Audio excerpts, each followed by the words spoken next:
All right. Hello, everyone. Good morning. Hello, Michigan, I'm guessing. That's right. River Network. Thank you, everyone. My name is Sharee Harrison. I am from New Jersey, Orange, the city of Orange. I currently live in West Orange, which is literally next door. My position there, I am the creator and the program coordinator for Trail Mix, which is a great program umbrellaed by the Hub, which is through, of course, our friends, the River Network. And through this program, we're able to take urban communities, our city of Orange and surrounding communities up to Greenlands and introduce them what's in our backyard. Just a little brief background on me. I am a event coordinator, the owner of Treasures Islands Promotions. My company coordinates fairs, festivals, and events. I work with small vendors and entrepreneurs, placing them in various festivals, fairs, environments that they normally wouldn't be able to be invited to or going to. So working before that, I worked with corporate, doing corporate planning. And during COVID, it made me realize that I was paying $10,000 for pins when it was people dying. So that totally changed my whole focus and made me more into the community, advocating to help the community. People was dying all around me, and I'm buying pens and paper.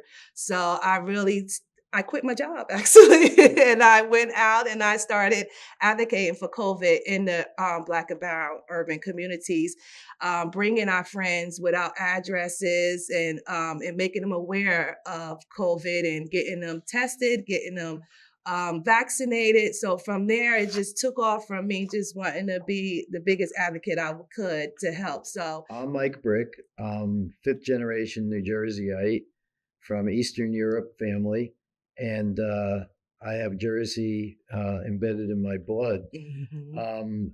And I happen to have lived in West Orange now for 51 years, and my kids were raised there. I decided to go into environmental activism about 20 years ago, and I've always been a proponent of the environment.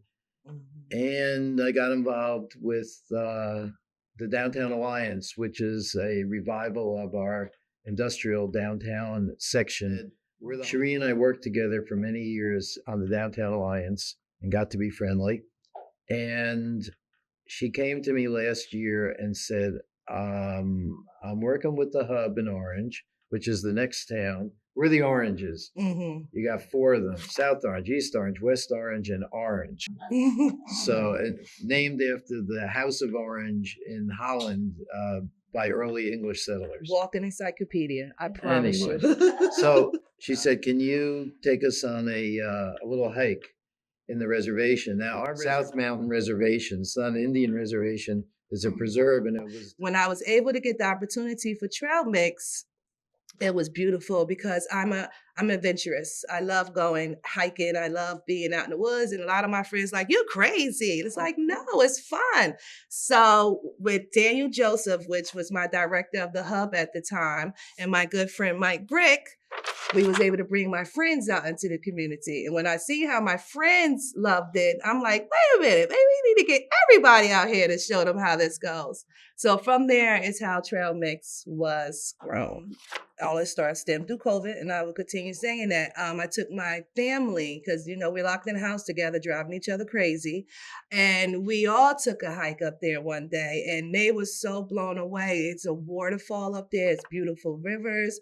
So taking the community up there that has never even been in green spaces before, and just seeing their reactions from small kids to seniors.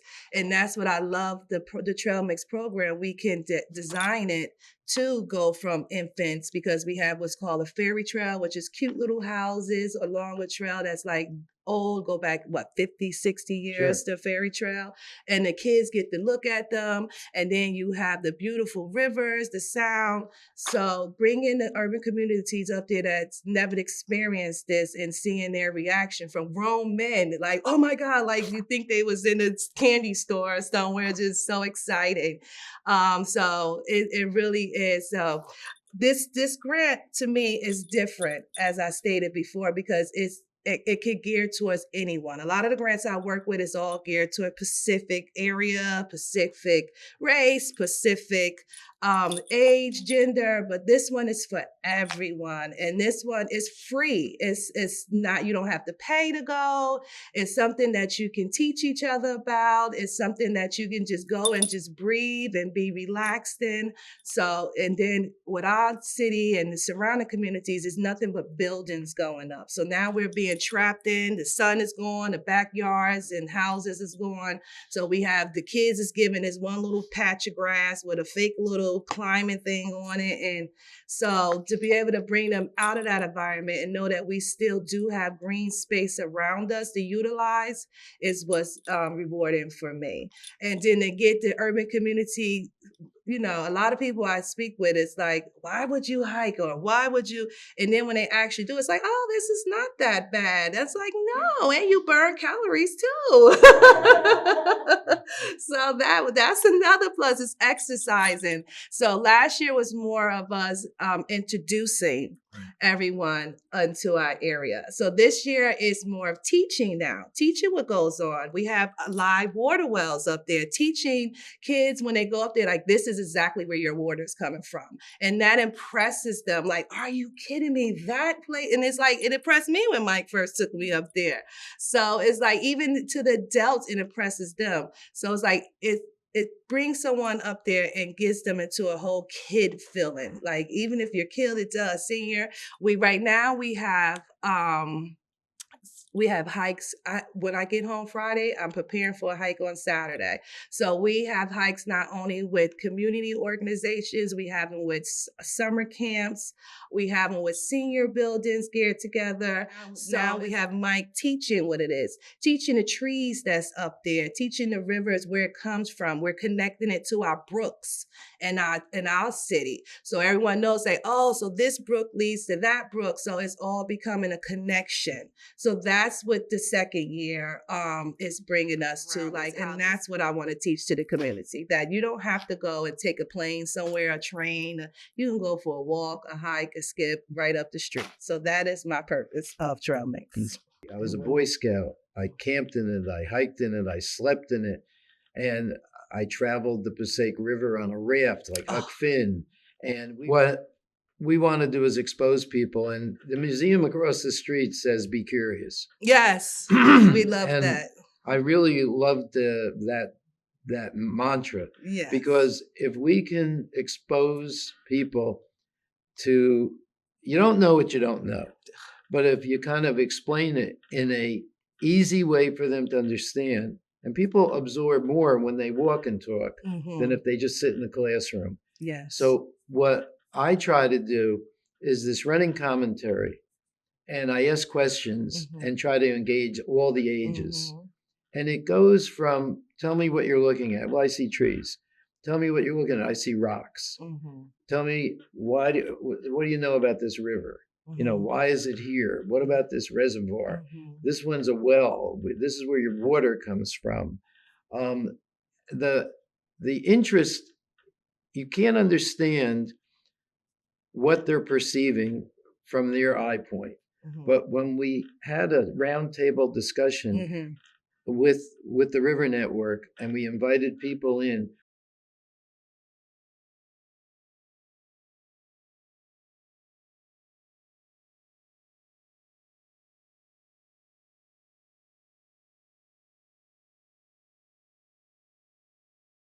it brought tears to my eyes, because I understood. One of the older gentlemen said, I never thought of trees.